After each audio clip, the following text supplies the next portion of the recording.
कि आप इसके पिता नहीं हैं, आपने हमको सच्चाई से वाकिफ तो किया होता तो फिर ऐसी बात नहीं होती। तो उसने कहा कि तो क्या फर्क पड़ता था, आपने मेरा घर तो जला ही दिया था और मेरे ऊपर इतनी सब गाली गलौज आपने मुझे सुना ही दिया था, पत्थर भी फेंक दिए थे। अगर मैं इनकार करता तो आप किसी और का घर जाकर के जलाते और उसको भी इसी तरह से गाली गलौज करते। तो देखो ये, और फिर ये कहने लगा सन्यासी कि आफ्टर ऑल इसका कोई तो पिता होगा।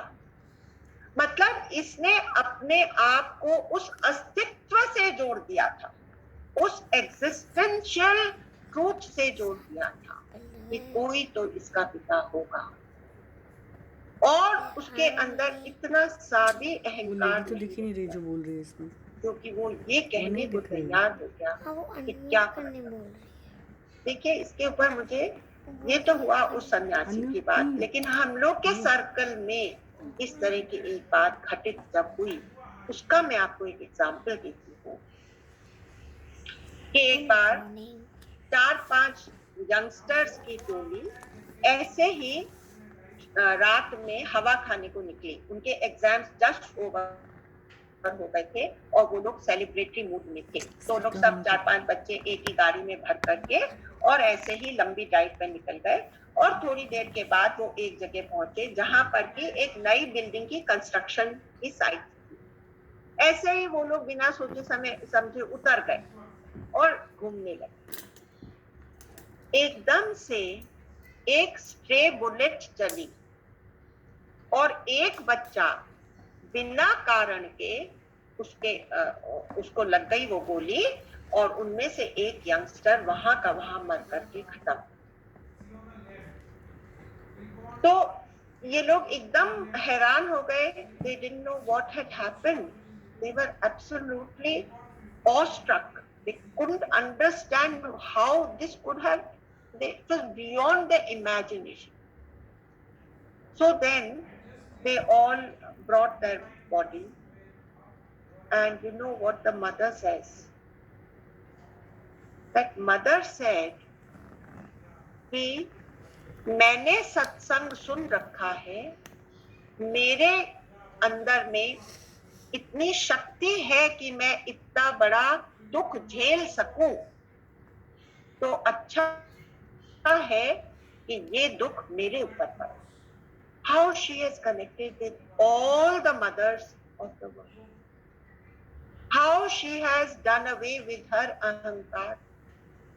Just imagine, for her to have made such a statement. नहीं तो otherwise we would say कि अरे मेरे ही बच्चे को क्यों जाना। But she says कि मेरे अंदर इसको झेलने की शक्ति है, मैंने सत्संग सुन रखा, इसलिए अच्छा हुआ कि ये मेरा ही बच्चा।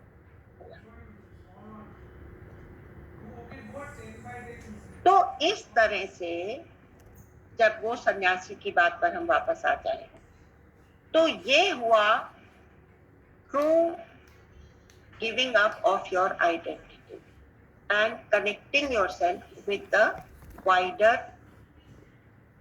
the entire population.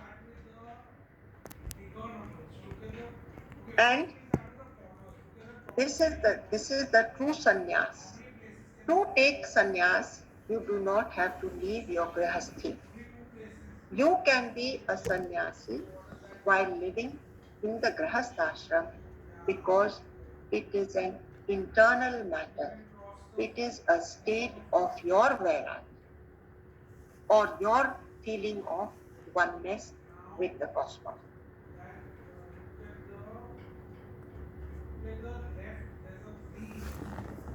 So now, Raman Maharshi used to say कि तुम उस मैं को खोजो, मैं कौन हूँ, मैं कौन हूँ, मैं कौन हूँ।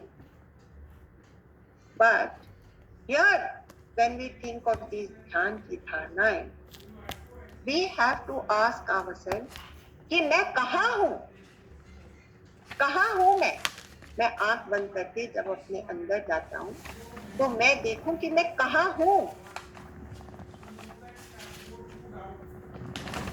अब मैं आपको एक और कहानी सुनाती हूँ। ये एक चीन के राजा की कहानी है।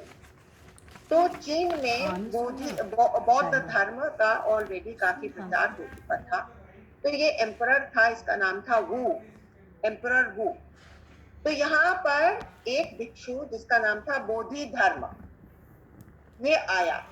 तो इसको लेने के लिए बहुत सब लोग काफी ऑलरेडी एक्साइटेड थे, एंथुसियास्टिक थे to welcome him.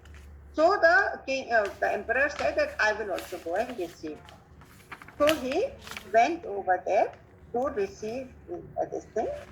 So then the first question this emperor asks is कि मैंने बहुत टेम्पल्स बनवाए बुद्ध भगवान के, और मैंने बहुत से भिक्षुओं को सहारा दिया है, और मैंने बहुत से मठ बनाए हैं, तो मुझे इसका फल क्या मिलेगा?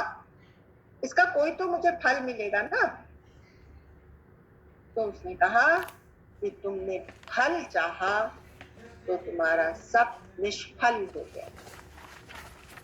क्योंकि तुमने फल चाहा इसलिए तुम्हारे सब पुण्य कर्म 0 हो गए, उसमें अब कुछ बाकी नहीं बचा।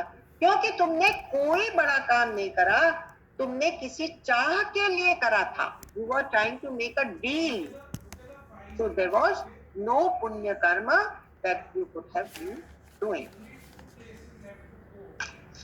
फिर ये बोलता है एम्परर, उसको लगा कि सचमुच इस बोधि धर्म ने कुछ तो है जो इसने ऐसा जवाब दे दिया मुझे। तो वो कहता है कि मेरा मन जो है ना वो बहुत ही डिस्टर्ब रहता है, तो आप कुछ ना कुछ करिए और मेरे मन को आप शांत कर दीजिए। ठीक है, तुम आ जाना कल सवेरे 4 बजे आ जाना, और डोंट कम विद योर एंटूरेज। एक इतने बड़े जो जैसे एम्परर्स चलते हैं उनके साथ में इतना काफिला चलता है, वैसे मत आना, अकेले आना। और फिर जब वो सीढ़ी उतर रहा था एम्परर, तो बोधि धर्म ने दूर से चिल्ला करके कहा, लेकिन मन को लाना मत भूलना। अगर तुम खाली हाथ आ गए तो मैं किसको शांत करूंगा? बहुत से लोग मेरे पास ऐसे ही आते हैं और वो खाली हाथ आ जाते हैं बिना मन के, तो मैं कैसे शांत करूंगा? तो तुम याद करके मन को अपने साथ लाना कल सवेरे तक। अब इसका दिमाग और भी ठनका कि भाई मैंने बहुत से लोगों से ये सवाल पूछा है और सब लोग बड़े बड़े भाषण देते रहे हैं मुझे, इसने तो कहा कि सचमुच मेरे को खाली कर देगा, और 4 बजे मुझे बुलाया है। पहुंच गया 4 बजे। तो जब वो वहां पर पहुंचा तब बोधि धर्म से कहा कि तुम आंख बंद करके बैठो और तुम ढूंढो कि तुम्हारा मन है कहाँ। तो वो आंख बंद किया, तो ना तो उसका मन उसको अपने माइंड में मिला, ना अपने बॉडी में मिला, ना अपने थॉट में मिला, कहीं पर भी उसको अपना मन नहीं मिला। क्योंकि मन जैसी कोई चीज ही नहीं है। और यही शिव हमको बताना चाह रहे हैं जब वो कह रहे हैं कि 1 सेकंड के लिए तुम शून्य पे ध्यान लगा दो और तुम्हारा काम पूरा है। इतना वो वायदा कर रहे हैं पार्वती से।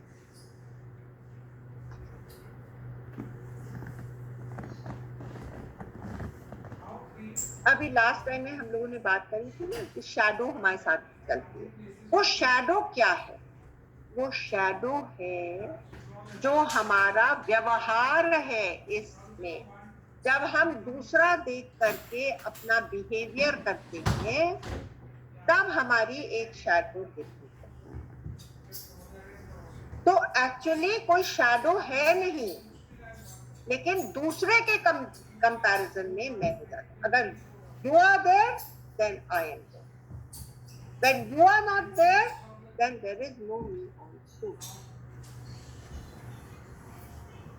तो ये एक इल्यूजन है और रिलेशनशिप से वो छाया पैदा होती है। यह ही मैं हूं का भाव, जहां तू है वहां मैं हूं। Inside there is no other. It is a reaction of the relationship. इसके पास ये होना चाहिए, वो होना चाहिए। इसके पास मतलब हम क्या सोचते हैं, इसके पास ये होना चाहिए, वो होना चाहिए, क्योंकि उसके पास है। इसलिए इसके पास भी होना चाहिए। तो this is only an echo that we are, echo of the you. Me is only an echo of the you.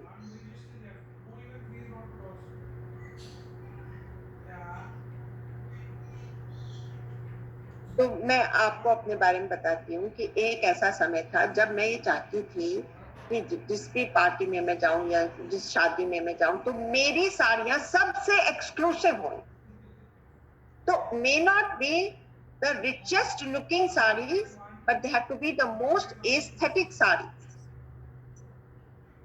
And now how I feel, I want to merge with the crowd.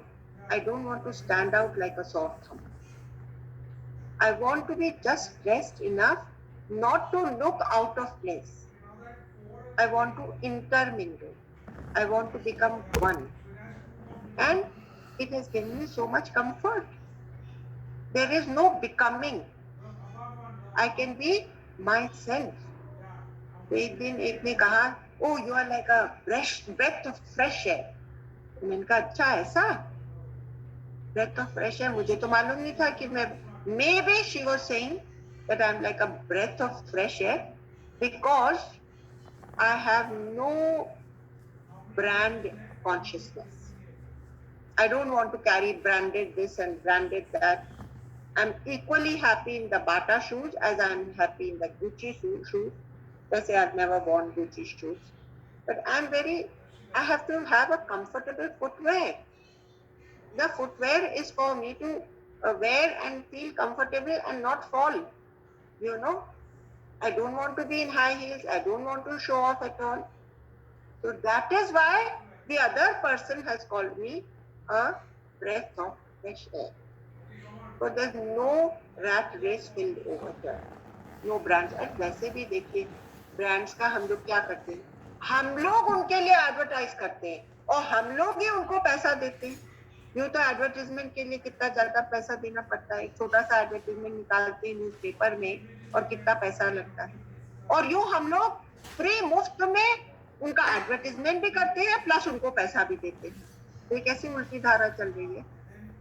उनको हमको पैसा देना चाहिए लेकिन हम ही लोग उनको पैसा देकर क्या आते हैं, तो इतनी फूलिशनेस मैं नहीं करती।